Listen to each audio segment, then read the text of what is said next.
Welcome to our channel specific in. आपका हमारे channel specific इन में स्वागत है।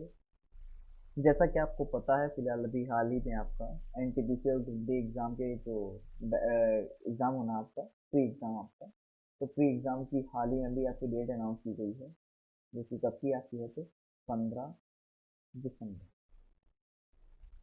तो उसी को हम लोग टारगेट लेके एक छोटा सा प्रयास स्टार्ट करेंगे कि हम लोग कम से कम 2 महीने में, यानी कि 1 अक्टूबर से आपका 30 नवंबर तक, यानी कि जो 60 से 61 दिन है आपके, लगभग इतने दिनों में हम लोग प्रयास करेंगे कि एनटीपीसी और ग्रुप डी का एक डिटेल्ड सिलेबस हम लोग कवर कर पाएँ। उसकी क्या स्ट्रैटेजी होगी, क्या सिलेबस है, हम लोग एक बार सिलेबस डिस्कस कर लेते हैं। उसके बाद देखते हैं कि हम लोग क्लास को हम लोग किस तरह से मैनेज करेंगे। ओके, तो पहले हम लोग स्टार्ट करते हैं मैथ के सिलेबस से। तो मैथ कैसे, आपको पता है कि मैथ का आपका सिलेबस क्या क्या आपका नंबर सिस्टम है, यानी कि आपका संख्या पद्धति हो गई आपकी, संख्याएं कितनी प्रकार की होती हैं, उनके टाइप्स आपका, और संख्याओं से दशमलव वाले पद्धति आपको समझाते हैं। आपको डेसिमल आपको जो है इसी चैप्टर से संबंधित थोड़ा सा है आपका डेसिमल आपको जो है। लेकिन नंबर सिस्टम आपको लगता है कि ये चैप्टर आपको बहुत इजी है, आप सभी को आता है, बट जब क्वेश्चन की बात होती है तो क्वेश्चन यहाँ से सबसे ज़्यादा डिस्टर्ब आपको करता है। देन आपका आता है डेसिमल यानी दशमलव आपका। अच्छे क्वेश्चन बनते हैं एग्जाम के पर्पज से। फ्रैक्शन यानी भिन्न वाले क्वेश्चन आपके हैं। भिन्न में क्वेश्चन आपकी दिक्कत कहाँ करते हैं आपको, जब वो पूछ लेता है कि कौन सी भिन्न बड़ी है, कौन सी छोटी है, और इनको क्रम से लगाना होता है, तो वो क्वेश्चन आपको काफ़ी डिस्टर्ब करते हैं। उस टाइप का क्वेश्चन काफ़ी बनता है। देन फिर सपोज इजी लगने वाला एक और चैप्टर होता है आपका लासा और मासा। लेकिन आपके एनटीपीसी में कम से कम 1 से 2 क्वेश्चन लासा मासा से आपको मिल जाने हैं, तो इसलिए इंपॉर्टेंट चैप्टर में आपका आता है 1 से 2 क्वेश्चन के एवरेज में। रेशियो एंड प्रोपोर्शन यानी आपका जो अनुपात समानुपात है आपका, अनुपात और समानुपात है आपका चैप्टर आपका इम्पोर्टेंट है आपको ये भी। इसके बाद जब आपका मेन चैप्टर स्टार्ट होते हैं, वो हैं आपके कुछ ये परसेंटेज हो गया आपका। नंबर 1 आपका आ जाएगा परसेंटेज। नंबर 2, इसी में हम लोग ऐड कर देते हैं आपका average, profit and loss. Number 2 आपका एवरेज, नंबर 3 आपका प्रॉफिट एंड लॉस। नंबर 4 आपका आ जाएगा CISI, यानी कि सिंपल इंटरेस्ट, और आपका कंपाउंड इंटरेस्ट यानी साधारण ब्याज, चक्रवृद्धि ब्याज। ये 3-4 चैप्टर ऐसे हैं आपके हैं।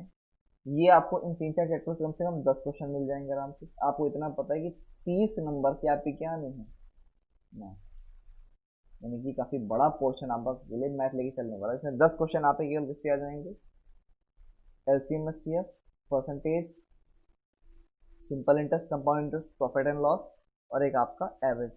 8 से 10 क्वेश्चन आपके ये कवर कर लेंगे। फिर time and work, time and distance, यानी कि कार्य समय और चाल और समय। इसमें आपके देखो 4 चैप्टर आ जाएंगे। इन 2 चैप्टर में 4 चैप्टर समाहित हैं आपके। एक तो आपका कार्य समय हो गया, इसी चैप्टर के अंतर्गत आपका आता है नल और टंकी। उसी तरह से टाइम एंड डिस्टेंस में आपका एक रेलगाड़ी वाला आता है, सिंपल आपका। एक आता है आपका नाव धारा, नाव और धारा। तो ये दोनों ही आपके इसी के अंतर्गत आ जाएंगे।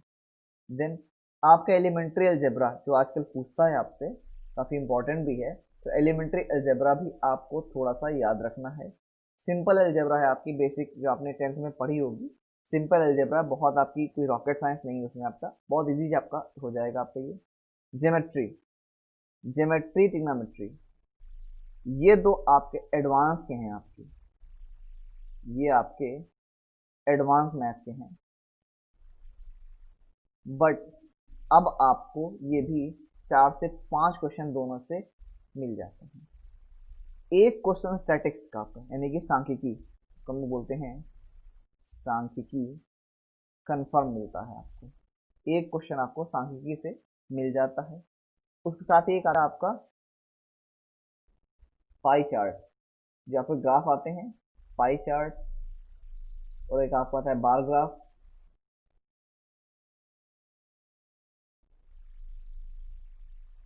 जितने भी ग्राफ हैं आपके ये वाले, ये सारे आपके स्टैटिस्टिक्स के अंतर्गत आपके आ जाते हैं। प्लस इसी में आपको सांख्यिकी में आपको माध्य, माध्यिका, मानक विचलन ये सब पता है, लेकिन साथ में आपको जो स्टैंडर्ड डेविएशन होता है, मानक विचलन इंपॉर्टेंट, जिसमें पूछता है आपके एनटीपीसी में, मानक विचलन, विचरण गुणांक,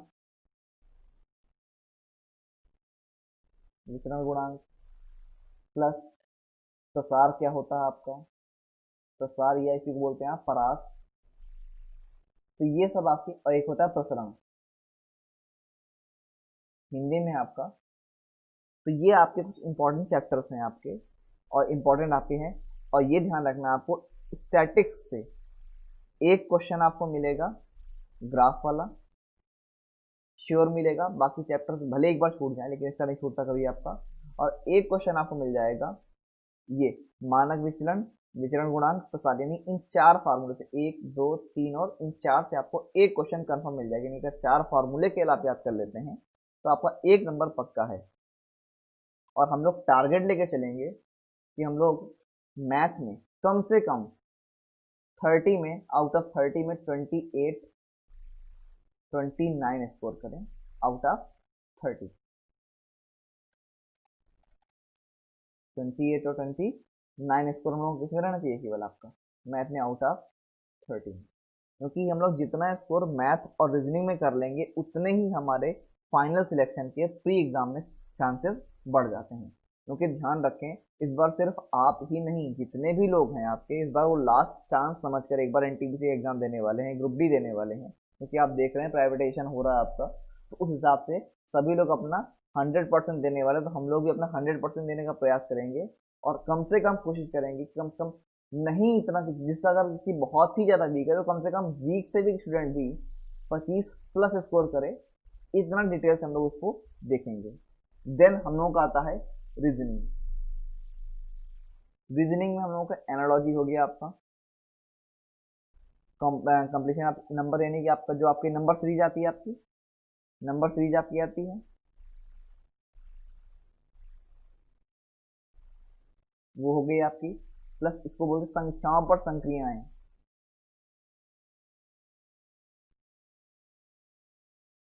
तो ये भी आपका नंबर से रिलेटेड जितने भी क्वेश्चन आपके आएंगे वो इसमें आ जाएंगे। एनालॉजी आपका वो टॉपिक है, समरूपता, जो कि आपका शायद सबसे बड़ा टॉपिक है। आपका एनालॉजी आपका शायद सबसे बड़ा टॉपिक है जो आपके एग्जाम में आता है। तो इसको बहुत अच्छे से पढ़ना है, इसे बिल्कुल भी हम लोग को जल्दबाजी नहीं करनी है। क्योंकि ये लगता है देखने में सबको आता है, लेकिन सबको ये 100% टॉपिक कभी भी नहीं आता है।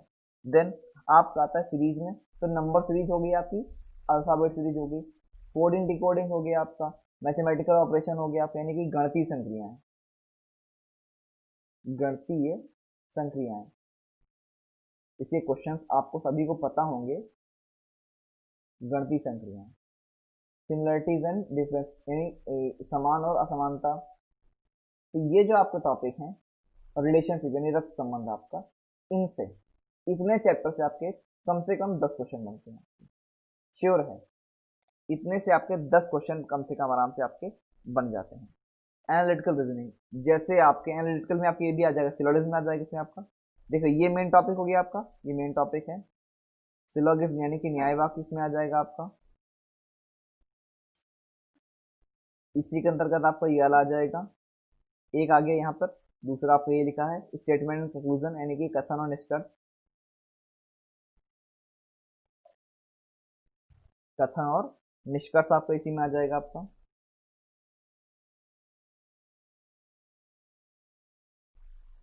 इसके साथ ही साथ आपका दूसरे नंबर पे आपका ये हो गया। देन आपका statement and course of action, यानी कि कथन और कार्यवाही, कथन और कार्यवाही, ये भी आपका अच्छा है। डिसीजन मेकिंग, यानी कि निर्णय, कथन और निर्णय। एक इसमें नहीं लिखा है, वो हम लिख देते हैं आपका लॉजिकल, यानी लॉजिक आपका, प्रबल तर्क, प्रबल तर्क है आपका एक आपका। तो वो भी आपका काफी पूछता है इसमें आपको, 3 और एक 4, ये 4 आपके टॉपिक आते हैं एनालिटिकल रीजनिंग के अंतर्गत आपका। तो इसको हम लोग अच्छे से पढ़ेंगे। इसमें सबसे ज्यादा कम से कम 2 क्वेश्चन आपके आते हैं न्याय वाक्य से, कन्फर्म है 2 मार्क्स आपके यहाँ से आने आने हैं। इसको हम लोग दोनों तरह से, यानी कि इसके 2 मेथड होते हैं आपके सॉल्व करने के, एक होता है आपका थ्योरी मेथड, एक होता है आपका फिगर मेथड। अक्सर कुछ लोगों को फिगर मेथड आता है, कुछ को थ्योरी मेथड आता है, कुछ लोग इससे सही पूरे पूरे कर लेते, कुछ लोग इससे सही कर लेते, लेकिन कहीं ना कहीं डाउट दोनों में बना रहता है। तो हम लोग दोनों का सहारा लेकर आपको सॉल्व करना बताएंगे कि जिसको अगर फिगर अच्छे से आता है तो अच्छे से फिगर करके कर सकता है, जिसको फिगर से दिक्कत हो रही है वो लोग थ्योरी मेथड से भी हम लोग इसको आराम से कर सकते हैं। जंबलिंग आती है आपकी, वेन डायग्राम शायद सबसे इजी चैप्टर है, लेकिन कम से कम एक क्वेश्चन पक्का इससे आपका, ये फ्री का आपका 1 नंबर होता है, इससे आपका एक क्वेश्चन पक्का आता है। पजल शायद सबसे टफ आपका रीजनिंग में यही एक चैप्टर पड़ेगा जिसमें आपको दिक्कत हो सकती है, पजल आपका। इससे 1 से 2 क्वेश्चन आपके बनेंगे एनटीपीसीए में या फिर चाहे ग्रुप डी हो, दोनों में आपके 1 से 2 क्वेश्चन इससे कम से कम बनेंगे। अगर पजल बड़ी हो गई तो करीब 5 क्वेश्चन ही बन सकते हैं, अगर बड़ी हुई तो 5 क्वेश्चन, अदरवाइज 1 से 2 क्वेश्चन बन सकते हैं। पजल में ही आपका दे देगा वो सीटिंग अरेंजमेंट। पजल के साथ ही हम लोग पढ़ेंगे सीटिंग अरेंजमेंट, यानी कि बेड की व्यवस्था। आपने भी देखा होगा कि हम लोग पहले सामने मुंह करके बैठा दिया या मेज की चारों तरफ बैठा दिया, उस तरह वाले क्वेश्चन हम लोग यहाँ पर देखेंगे। देन डिसीजन मेकिंग हम लोग हो गया है। मैप्स, कुछ ग्राफ होते हैं आपके, उनको कैसे पढ़ना है, मैप्स के एक तरह से आपका है दिशा ज्ञान वाला आपका। जैसे होता नहीं है, पहले ए अपने घर से निकला, दाएं मुड़ा, बाएं मुड़ा, फिर पश्चिम की तरफ इतने किलोमीटर गया, तो वो वाला क्वेश्चन आपका वो आता है आपका मैथ के अंतर्गत। तो इतना सिलेबस तो आपका रहता है केवल किसका, आपका मैथ का और रीजनिंग का। रीजनिंग में हम लोग भी कोशिश करेंगे इसमें भी कि 30 में कम से कम, इसमें भी 27 to 29 कम से कम बता रहे हैं, इतना आपको कंफर्म करना है। अदरवाइज 25 आपने करे थे किसमें, मैथमेटिक्स में, और 25 इसमें अगर आप ला रहे हैं, कितने हुए आपके 50? नहीं, हम लोगों को दोनों मिलाकर कम से कम स्कोर लाना है, कम से कम कितना, 54 प्लस। हम लोग आपको इस तरह से तैयार करेंगे कम से कम आप इतने क्वेश्चन सही कर पाए कि कम से कम आपके 54 आए, विद माइनस मार्किंग करने के बाद, यानी आप निगेटिव मार्किंग कर रहे हैं 1/3 की, उसके बाद भी आप 54 प्लस रहे केवल मैथ और रीजनिंग के सेक्शन में। देन हम लोग बढ़ते हैं आगे, जनरल साइंस पे आते हैं। जनरल साइंस से पहले आपका आता है फिजिक्स। फिजिक्स यहाँ पर आपका, इससे आपका कोई टेक्निकल एग्जाम होता है तो ज़्यादा पोर्शन घसीट था आपका, लेकिन क्योंकि ये एनटीपीसी नॉन टेक्निकल है तो इसमें फिजिक्स आपकी आने में 4 से 5 नंबर, मैक्सिमम 4 से 5 मार्क्स। आपको हर एक चीज को ध्यान से देखना है कि कितने मार्क्स का कौन सा सब्जेक्ट है। देन यूनिट एंड डायमेंशन, यानी आपकी इकाई और विमाएं आपकी हो जाएंगी आपकी, इसी में आपका मापन आ जाएगा आपका। इजी चैप्टर है, सबको आता है लगभग। इसमें दिक्कत कौन करता है आपको, तो डायमेंशन, यानी विमाएं कौन सी इंपॉर्टेंट है कौन सी इंपॉर्टेंट नहीं, तो हम लोग सिर्फ इंपॉर्टेंट विमाएं याद रखेंगे जो आपके एग्जाम के लहजे से इंपॉर्टेंट है। देन स्पीड एंड वेलोसिटी, अगर हम लोग इसकी बात करें तो ये चैप्टर आपके 2 तरह से इंपॉर्टेंट है। एक तो इसकी थ्योरी है आपकी, और अगर आपके में न्यूमेरिकल बनेगा, अगर पिछली बार अभी आपको 2018 में जो आपका हुआ था, कौन सा, ग्रुप डी, तो ग्रुप डी में आपके जो है इससे स्पीड एंड वेलोसिटी से बहुत ज्यादा न्यूमेरिकल आए थे, सबसे ज्यादा न्यूमेरिकल आपके स्पीड एंड वेलोसिटी से आए थे। और सेकंड वाले आए थे आपके तो एनर्जी में, वो भी कौन सी, 2, आपकी काइनेटिक एनर्जी यानी कि गतिज ऊर्जा, और आपका स्थितिज ऊर्जा। इन दोनों से क्वेश्चन बने थे, यानी कि एक आपका एमजीएच वाला, इससे खूब क्वेश्चन थे आपका, एक था आपका गतिज वाला आपका, तो वो था आपका, सॉरी, हाफ mv स्क्वायर, इनसे बने थे। और वर्क पावर एंड एनर्जी होता है एक्चुअली आपका, सॉरी मैंने लिखा नहीं, वर्क पावर एंड एनर्जी, तो पावर वाले क्वेश्चन ही बने थे आपके। पावर वाले में एक सूत्र बनता है आपके mgh अपॉन टी, इससे आपके शायद सबसे ज्यादा क्वेश्चन बने थे आपके ग्रुप डी में, जो 2018 में आपका भी एग्जाम हुआ था आपका। तो हम लोग इन चैप्टर्स को 1 और 2, इन दो चैप्टर को हम लोग थ्योरी प्लस न्यूमेरिकल की नजर से पढ़ेंगे हम लोग, क्योंकि आप इतना ध्यान रखें अगर न्यूमेरिकल आएगा तो आपको केवल देखना है कि अगर न्यूमेरिकल 2 लाइन से ऊपर है आपका तो आपको नहीं करना है। अगर 2 लाइन से ऊपर न्यूमेरिकल जा रहा है आपका, आपको देखने में लग रहा है कि ये बहुत लंबा न्यूमेरिकल लगेगा, आप उसको पहले अटेम्प्ट में लगाना ही नहीं है। बहुत लंबा न्यूमेरिकल हम लोगों को नहीं करना है, और विश्वास दिला सकते हैं आपको हम, न्यूमेरिकल आपके लंबे नहीं आएंगे क्योंकि आपके कोई टेक्निकल एग्जाम नहीं है। देन आता है आपका फोर्स एंड फ्रिक्शन, बल और घर्षण। घर्षण के बाद आता है आपका लीवर यानी कि आपका उत्तोलक, और पुली यानी कि आपकी घिरनी। घिरनी के क्वेश्चन आपके थोड़े से कम आते हैं यहाँ पर, लेकिन लीवर आपका काफी ज्यादा पूछा जाता है। घिरनी का केवल प्रयोग आता है कहाँ कहाँ हो सकता है, लेकिन लीवर के क्वेश्चन भी आपके बन जाते हैं कुछ। एप्लीकेशन मतलब यानी उपयोग कैसे कैसे होता है आपका, प्रथम प्रकार को उत्तोलक कौन सा, द्वितीय कौन सा आपका, तो उससे आपको उदाहरण पूछ लेता आपसे, वो आपको अच्छे से समझकर रखना है। देन आपका आता है एरिया एंड प्रेशर यानी कि क्षेत्रफल और दाब। दाब और क्षेत्रफल से आपके क्वेश्चन बनते हैं आपके। हीट एंड टेम्परेचर, अगर आपके ऊपर के 2 चैप्टर से न्यूमेरिकल नहीं आया तो तीसरा चैप्टर केवल यही बचता है जिससे न्यूमेरिकल बनेगा आपका इस एग्जाम के लिए। अगर टेक्निकल होता तो हम कहते हैं इलेक्ट्रिसिटी से बन जाएगा न्यूमेरिकल, लेकिन यहाँ पर इलेक्ट्रिसिटी या ऑप्टिक्स यानी कि प्रकाश से न्यूमेरिकल नहीं बनते हैं। बनेंगे न्यूमेरिकल या तो उन दोनों से बनेगा या फिर आपका हीट एंड टेम्परेचर से बनेगा। देन आता है आपका साउंड, लाइट एंड वेवलेंथ यानी कि आप प्रकाश और तरंगदैर्घ्य आ जाएगा आपका। हम लोग इसके साथ ही साथ सॉरी ये है आपका टाइप्स ऑफ वेव्स। आपको लगता है कि वेव कितने प्रकार की होती हैं आपके? 2, तो अनुदैर्घ्य और अनुप्रस्थ आपको याद रहती हैं, लेकिन इसके अलावा भी इसके 4 प्रकार और हैं। ठीक है, 4 प्रकार आपके और हैं जो शायद काफी कम लोगों को पता होंगे, तो ध्यान रखें, इसको भी हम लोग डिटेल से पढ़ेंगे क्योंकि आपके लास्ट ईयर अभी जो आपका ये एएलपी एग्जाम हुआ था आपका, उसमें इसके बहुत क्वेश्चन पूछे गए थे और बहुत ज्यादा लड़कों ने इसको गलत किया था आपका। देन आपका लाइट एंड वेवलेंथ के साथ हम लोग यहाँ पढ़ लेंगे mirror and lens, sorry mirror and lens. Lens में आपका उत्तल लेंस, अवतल लेंस यानी कॉन्वेक्स कॉनकेव दोनों मिरर, और दोनों आपके लेंसेज कैसे उनमें प्रतिबिंब बनता है, फॉर्मेशन ऑफ इमेज कैसे होती है आपकी, टोटल इसको हम लोग वहां पे कवर करेंगे। देन आपका आता है इलेक्ट्रिसिटी। इलेक्ट्रिसिटी पढ़ने के साथ साथ हम लोग पहले इलेक्ट्रिसिटी के पहले हम लोग एक केमिस्ट्री के चैप्टर पढ़ेंगे जो कि कॉमन इसके लिए है, वो है आपका परमाणु और इलेक्ट्रॉन। परमाणु, अणु और आपका इलेक्ट्रॉन, पहले हम लोग इस चैप्टर को पढ़ेंगे, उसके बाद हम लोग इलेक्ट्रिसिटी पर इंटर करेंगे। देन आपका आता है मैग्नेट यानी कि चुंबक। तो यहाँ से आपकी साइंस का सिलेबस समाप्त होता है यानी फिजिक्स का, और आपका हम लोग आते हैं केमिस्ट्री पर। केमिस्ट्री पर आपका बहुत ज़्यादा सिलेबस नहीं है, एटम्स एंड मॉलिक्यूल यानी परमाणु और अणु आपका हो जाएगा। स्टेट ऑफ मैटर, सबसे इंपॉर्टेंट चैप्टर इसके आपके 2 हैं, एक आपका पीरियोडिक टेबल मोस्ट इंपॉर्टेंट है आपका, कम से कम 2 से 3 क्वेश्चन एनटीपीसी और 4 से 5 क्वेश्चन ग्रुप डी के लिए। एनटीपीसी में आपके 2 से 3 और ग्रुप डी में आपका 4 से 5। स्टेट ऑफ मैटर से कम आपका 1 क्वेश्चन आएगा, सॉरी मैं देखो बताना आपको भूल गया, यहां पर आपका एक होता है आपका इंस्ट्रूमेंट्स।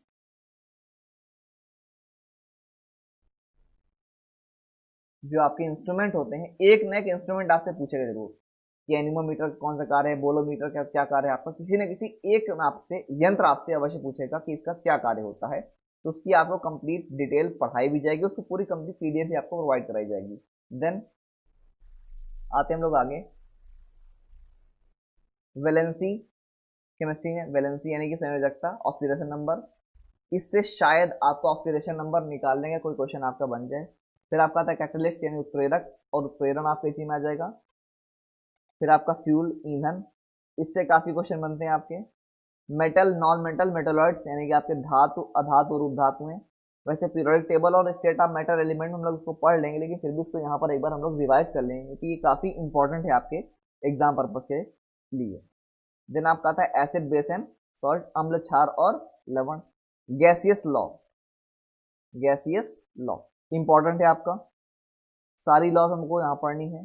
देन आपका hardness and softness of water, और लास्ट में आता है आपका आईयूपीएसी। ध्यान रखें पिछली बार सभी में ग्रुप डी हो चाहे एनटीपीसी, एक क्वेश्चन आपका IUPAC से हर एग्जाम में हम लोग आते हैं अब जूलॉजी के सिलेबस पर। तो जूलॉजी में आपका क्या क्या है, आपका सबसे पहले स्टार्ट होती है आपकी सेल। हम लोग स्टार्ट करते एक बार ह्यूमन बॉडी ऐसे आपकी है, मान लीजिए ह्यूमन बॉडी आपकी है। तो स्टार्ट हम लोग करते हैं सबसे पहले निर्माण कैसे होता है व्यक्ति का, आपको तो सेल यानी की कोशिका से, तो हम लोग स्टार्टिंग उसकी एज करेंगे। देन आपका ब्लड, वैसे स्टार्ट हम लोग इसको इस सीरीज में नहीं करके पहले हम लोग स्टार्ट करेंगे सेल, फिर आपका सबसे ऊपर क्या होता है आपका, तो ब्रेन और नर्वस सिस्टम। पहले क्या था, ब्रेन और नर्वस सिस्टम, फिर नीचे आइए, फिर आपका आएगा श्वसन तंत्र। क्या आएगा आपका, श्वसन तंत्र यानी कि रिस्पायरेटरी सिस्टम, यानी कि नंबर 1 पे आपका ये, नंबर 2 आपका रिस्पायरेटरी सिस्टम। देन तीसरे नंबर पे आपका आपको यहाँ आ जाएगा हार्ट। तो हार्ट किस में आएगा, आपको सर्कुलेटरी सिस्टम यानी परिसंचरण तंत्र। क्रम से पढ़ेंगे ताकि आपको याद रहेगा कि कौन सा तंत्र कहाँ पर होता है, और उसका सीरीज अगर याद रहेगी तो आपको उसको याद रहेगा कि आपका इसके पार्ट्स कैसे आपको मतलब वर्किंग प्रोसेस क्या है इसकी आपकी, सॉरी, परिसंचरण तंत्र। देन आपका इसके बाद कौन सा आ जाएगा, डाइजेस्टिव सिस्टम, यानी कि आपका सर नीचे है, एक सेकंड, ये चौथे नंबर पे क्या आ जाएगा आपको, डाइजेस्टिव यानी कि पाचन तंत्र। देन आपका आ जाएगा स्केलेटन सिस्टम, यानी कि आपका कंकाल तंत्र। ये तो हो गए आपके बॉडी के तंत्र। फिर बॉडी के अंदर पाई जाने वाली ग्लैंड्स यानी कि ग्रंथियां। अब ग्रंथियां पढ़ेंगे तो उनके साथ हम लोग क्या पढ़ेंगे, तो हार्मोन्स और एंजाइम्स, हार्मोन और एंजाइम्स। उसके बाद आता है आपका किडनी, लीवर, इसको हम लोग अलग से पढ़ेंगे क्योंकि किडनी, लीवर ये आपके थोड़े से इंपॉर्टेंट टॉपिक हैं आपके। एक टॉपिक आपके जैसे ब्लड है, ब्लड ग्रुप, ये भी आपका इंपॉर्टेंट है। ब्लड ग्रुप से एक क्वेश्चन आपका पिछले आपके एनटीपीसी में ये क्वेश्चन पूछा बहुत गया था कि माता का ब्लड ग्रुप ए है, पिता का ब्लड ग्रुप ए मतलब ए पॉजिटिव है, माता का बी निगेटिव, तो बच्चे का क्या हो सकता है। तो इस तरह क्वेश्चन काफी बने थे, तो उसके लिए आपको ब्लड और ब्लड ग्रुप टॉपिक अच्छे से पढ़ना पड़ेगा, अदरवाइज आपको ये टॉपिक बहुत दिक्कत करेगा, ये आप ध्यान में रखे चलें। देन आपको ऐसे इजिली पढ़ाया जाएगा कि आपको क्वेश्चन देखेंगे आपको 10 सेकंड नहीं लगेगा, आपका क्वेश्चन आपके यहाँ से खत्म हो जाता है। देन आप कहते हैं सेंस ऑर्गन यानी कि ज्ञानेंद्रियां, ज्ञानेंद्रियां इंपॉर्टेंट है, पढ़ी होंगे सबने, कितनी होती हैं आपकी, तो 5 सेंस ऑर्गन होते हैं आपका। फिर आपका आता है kingdom of animals. Kingdom of animals most important शायद है आपका, क्योंकि इससे आपको काफी हेल्प मिलेगी डिवीजन में कि मानव कहाँ पर आएगा, किस जगह में आएगा। फिर आती है आपकी डिजीजेस, यानी कि कौन कौन सी बीमारियां होती हैं आपकी। एक चैप्टर और है आपका पोषण, न्यूट्रिशन, ये पोषण, शायद इन सब के साथ साथ जैसे आपके 2 चैप्टर हैं पोषण और डिजीज, इनसे इन 2 चैप्टर से आपको कन्फर्म है 2 क्वेश्चन आपको मिल जाएंगे आपको, ये 2 नंबर आपको केवल इन 2 चैप्टर से आपके कन्फर्म हो जाएंगे, यानी कि रोग और एक आपका पोषण। इन 2 चैप्टर से आपके 2 नंबर कंफर्म होंगे, तो दोनों आपके इंपॉर्टेंट चैप्टर हैं आपके। एक क्वेश्चन आपको कंफर्म है आपका ब्लड से आपका आएगा। और अगर हम बात करें जूलॉजी और बॉटनी टोटल मिलाकर, तो यहाँ से आपके 7 से 10 क्वेश्चन तक बन सकते हैं जूलॉजी और बॉटनी से मिलाकर। अब इसमें कंफर्मेशन नहीं किससे ज्यादा किससे कम आएगा, लेकिन दोनों से मिलाकर देखा जाए, चाहे वो ग्रुप डी हो चाहे आपका एनटीपीसी। अभी प्री एग्जाम की बात करें क्योंकि एनटीपीसी मेंस में जाकर थोड़ा डिफर हो जाता है, तो अगर प्री की हम बात करें तो प्री के लिए 7 से 10 क्वेश्चन आपका कम से कम इससे बनेगा, यानी आप मान लीजिए कम से कम 15 से 20 क्वेश्चन आप किससे आएंगे आपके, तो साइंस।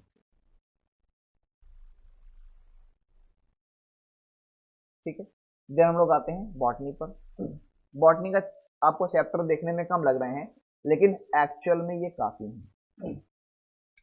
आपके कठिन भी हैं चैप्टर आपके ये, लेकिन आपको इस चीज से घबराना नहीं कि अक्सर लोग जो लोग बॉटनी या जूलॉजी के आपके स्ट्रीम वाले भी होते हैं, उनको डर किससे लगता है? तो बॉटनी से। और जो लोग तो मैथ स्ट्रीम के होते हैं या आर्ट ग्रुप के होते हैं, उनको सबसे ज्यादा डर किससे लगता है? बॉटनी से, क्योंकि सबसे टफ नेम शायद बॉटनी के होते हैं आपके। तो आपको बिल्कुल डरना नहीं है, हमारे सर आपको इतनी इजीली पढ़ा देंगे बॉटनी आपको, कि आपको बॉटनी एक बार आप पढ़ लेंगे, आपको भूल नहीं सकते एग्जाम में आप। तो बॉटनी पहला आता है आपका प्लांट किंगडम, यानी कि जो क्या कहते हैं आपका पादप जगत है आपका, हिंदी में बोलते हैं उसको पादप जगत। सारी क्लासेस आपको जो मिलेंगी वो आपको हिंदी और इंग्लिश, मतलब दोनों ही तरह के स्टूडेंट्स को दिक्कत नहीं होगी। इन दोनों ही हम लोग लैंग्वेजेस में डिस्कस कर लेंगे शब्दों को कि किसमें दिक्कत है, और हिंदी भाषी वाले लोगों को बिल्कुल दिक्कत नहीं होने वाली है, ये ध्यान रखें आप। देन हम लोग का आता है डिवीजन ऑफ प्लांट्स, यानी कि जो पेड़ पौधे होते हैं आपके, उनके भाग कौन कौन से होते हैं आपके? रूट्स, स्टेम यानी कि आपका जड़, तना, फल, पत्ती, बीज, प्लस आपका जो आपके इसका होता है आपका सॉरी क्या बोलते हैं, रिप्रोडक्टिव सिस्टम, आपका रिप्रोडक्टिव सिस्टम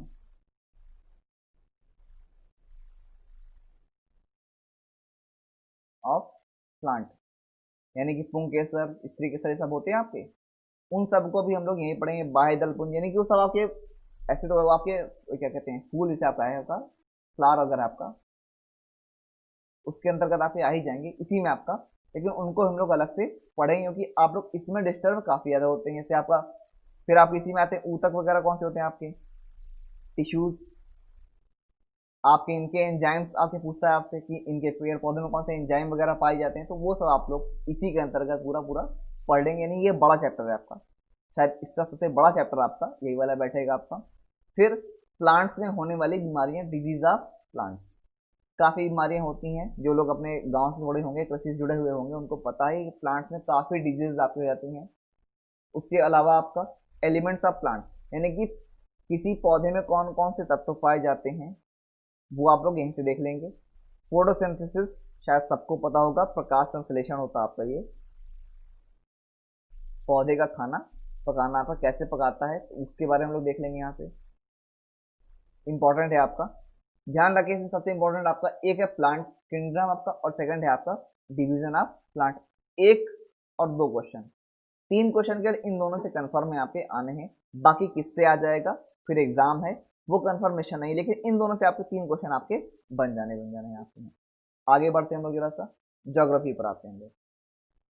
तो ज्योग्राफी में आपको सबसे पहले स्टार्ट हम लोग करेंगे इंडियन ज्योग्राफी से। स्टार्ट करेंगे हम लोग पहले इंडियन ज्योग्राफी से। इंडियन ज्योग्राफी में क्या है आपका? तो पहले हम लोग पढ़ेंगे political and physical division of India, यानी कि भारत का राजनैतिक और भौतिक, कौन कौन सा? राजनैतिक और भौतिक विस्तार। भौतिक से मतलब क्या हमारा है, यानी कि कौन कौन से राज्य हैं, कौन कौन सी राजधानियां हैं, ऐसे नए राज्य कुछ बने हैं आपके, कुछ नए केंद्र शासित प्रदेश यानी यूटीज बनी है हमारी कुछ नई, तो उनको हम लोग डिस्कस करेंगे। कौन सा राज्य का गठन कब हुआ है, इसके बारे में डिस्कस करेंगे। थोड़ा उनका हिस्ट्री भी लेकर चलेंगे हम लोग, ऐसा नहीं है केवल हम लोग के ऊपर ऊपर लेके चलेंगे, हम लोग आपको डीप पढ़ा के चलेंगे पूरा पूरा। फिर आता है आपका रिवर सिस्टम, जिसको हम लोग हिंदी में बोलते हैं अपवाह तंत्र। अपवाह तंत्र कौन कौन से, ऐसे आपको गंगा नदी तंत्र है आपका, ब्रह्मपुत्र नदी नदी तंत्र है आपका, और आपका सिंधु आप नदी तंत्र है आपका। तो इस तरह से हम लोग इन सारे अपवाह तंत्र को पढ़ते हुए चलेंगे आपका।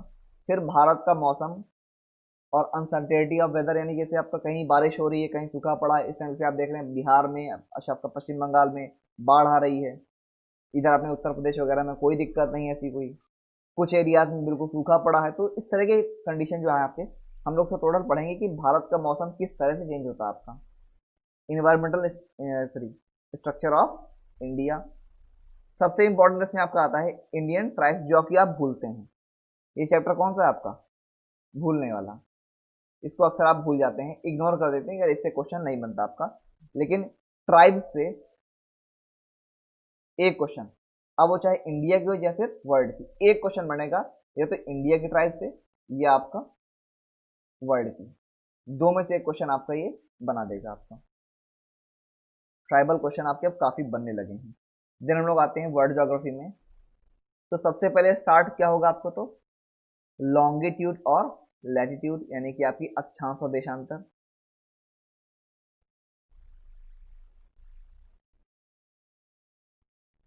देन आपका आता है कॉन्टिनेंट यानी कि आपके महाद्वीप।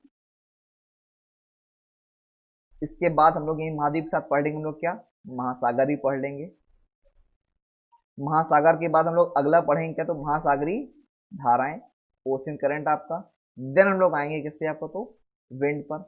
हमने फिर कहा है ट्राइब्स हम लोगों को अच्छे से पढ़नी है, इंडिया की भी और विश्व की भी।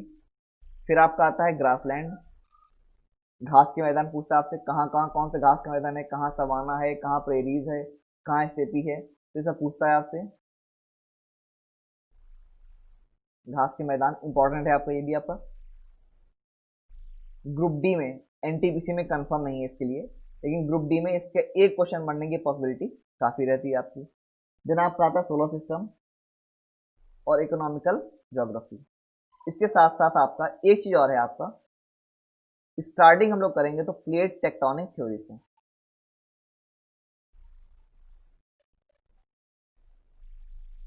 बहुत से लोगों ने इसका नाम पहली बार सुना होगा, बहुत से लोग इसको पढ़ चुके होंगे। इसको बोलते हैं प्लेट विवर्तनी सिद्धांत।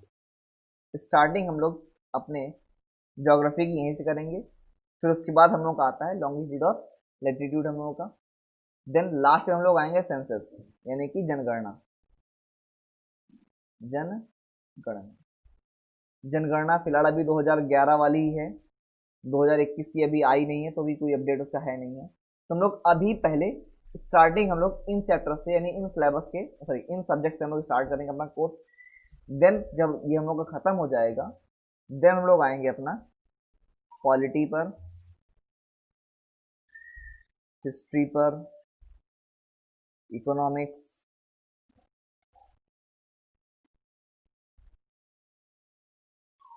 लेकिन एक चीज हम लोग इसके साथ लेकर चलेंगे, वो है आपका करंट अफेयर। अब करंट अफेयर के लिए आपको चीज ध्यान रखनी है, जैसे कुछ लोगों को डाउट रहता है इसमें, जैसे हमने सर कि हमने बैंगलोर से डाल दिया है फॉर्म, किसी ने किसी ने बैंगलोर से फॉर्म डाला है, किसी ने भोपाल से फॉर्म डाला है, किसी ने चेन्नई से डाल दिया होगा, किसी ने आपका इलाहाबाद से फॉर्म डाला है। तो डाउट ये रहता है बच्चों को कि कहीं सर हमारे में जो है बेंगलुरु के ट्राइब्स तो नहीं पूछ लेगा, वहाँ की कोई स्पेशल डांस तो नहीं पूछ लेगा, वहाँ का कल्चर तो नहीं पूछेगा। तो ऐसा कुछ नहीं है आपका, क्योंकि पेपर एक ही बनता है। इसे आपकी शिफ्ट आपकी हमने कहा 15 तारीख को, 15 दिसंबर को आपका फर्स्ट शिफ्ट है आपका। तो आप फिर देश के चाहे जिस कोने में बैठ के पेपर दे रहे होंगे, आपका पेपर आपका सेम ही होगा। तो ये तो आप बिल्कुल दिमाग से निकाल दें कि आपका जो है पेपर अलग आएगा या आपको कुछ अलग पूछ लेगा, या आपने जिस रीजन से फॉर्म डाला वहाँ की कुछ सिलेबस आपसे पूछेगा। तो ऐसा बिल्कुल नहीं है, आपसे जो क्वेश्चन पूछेगा वो आपसे यहीं के पूछेगा, यानी आपके रीजन के क्वेश्चन पूछेगा आपसे। देन यानी कि जो क्वेश्चन आपके होंगे तो सबके लिए कॉमन क्वेश्चन होंगे आपके वो, तो उसमें आपको टेंशन नहीं लेनी बिल्कुल कि सर हमारा बिल्कुल अलग नहीं आने वाला है। देन करंट अफेयर हम लोग अगर बात करते हैं किसी और एग्जाम की, अगर हम बैंक लेते हैं तो बैंक में करंट अफेयर पूछता है लास्ट 6 मंथ की। अगर एसएससी की हम बात करते हैं तो ये पूछता है आपका last 9 month to 1 year. But अगर हम लोग करंट अफेयर बात करते हैं यहीं पर रेलवे के लिए, तो इनका अपना अलग हाल है। इनके लिए करंट अफेयर मतलब होता है 1 से 2 साल,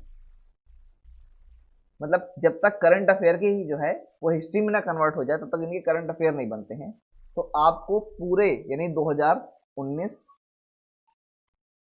और 2020 दोनों साल के करंट अफेयर अच्छे से कवर करने हैं। तो करंट अफेयर को हम लोग सेक्शन वाइज डिवाइड करेंगे, यानी कि जैसे खेल के करंट अफेयर अलग हो जाएंगे आपके, जो खेल के पुरस्कार अभी मिले हैं आपको वो अलग कर दिए जाएंगे, जो सम्मान सरस्वती सम्मान यानी आपको साहित्य के आपके हैं टॉपिक उनको अलग करके पढ़ा दिया जाएगा आपको।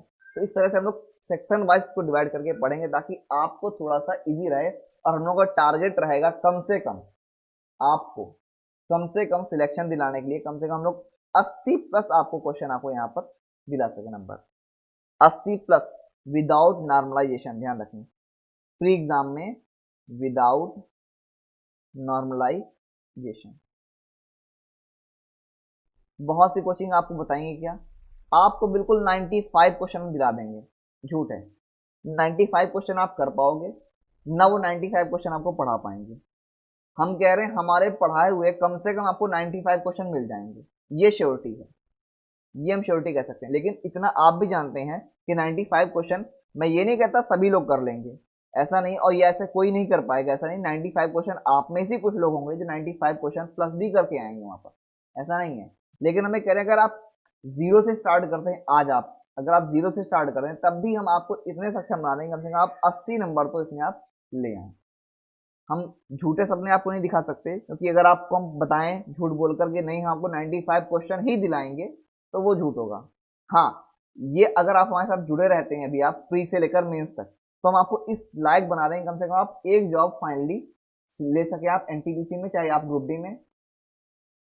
वो आपकी मेहनत पर भी डिपेंड करता थोड़ा सा, क्योंकि हम लोग सिलेबस कंप्लीट कर सकते हैं, आपको एक डायरेक्शन दे सकते हैं, बाकी आपकी मेहनत पर भी डिपेंड करता है। तो हम लोग कोशिश करेंगे आपको 95 प्लस में आए, किसमें आपको, तो मेंस में 95 के हम तो कहेंगे आपके 100 से प्लस आएंगे आपके। अगर आप हमारे साथ पूरी मेहनत करते हैं तो आपको 100 प्लस आपको हम दिलाएंगे आपको मेंस में, और प्री एग्जाम में 80 प्लस। तो दोस्तों, जितना हो सके इस वीडियो को शेयर कीजिए। हम लोगों की क्लासेस आपको से पता है अभी 1 अक्टूबर से 1 अक्टूबर से सारी क्लासेस लाइव हो जाएंगी। बाकी कांटेक्ट डिटेल आपको डिस्क्रिप्शन में मिल जाएगी, आपको कैसे बैच लेना है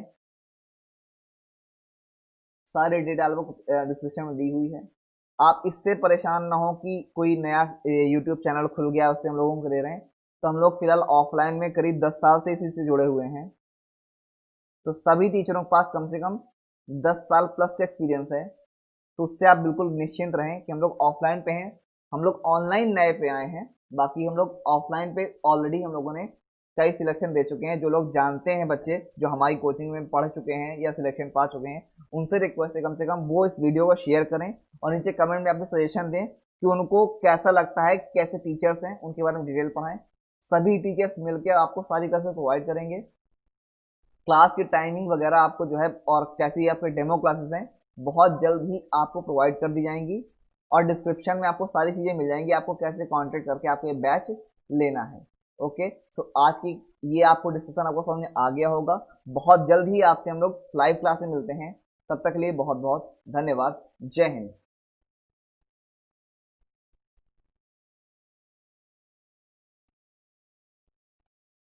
जय हिंद।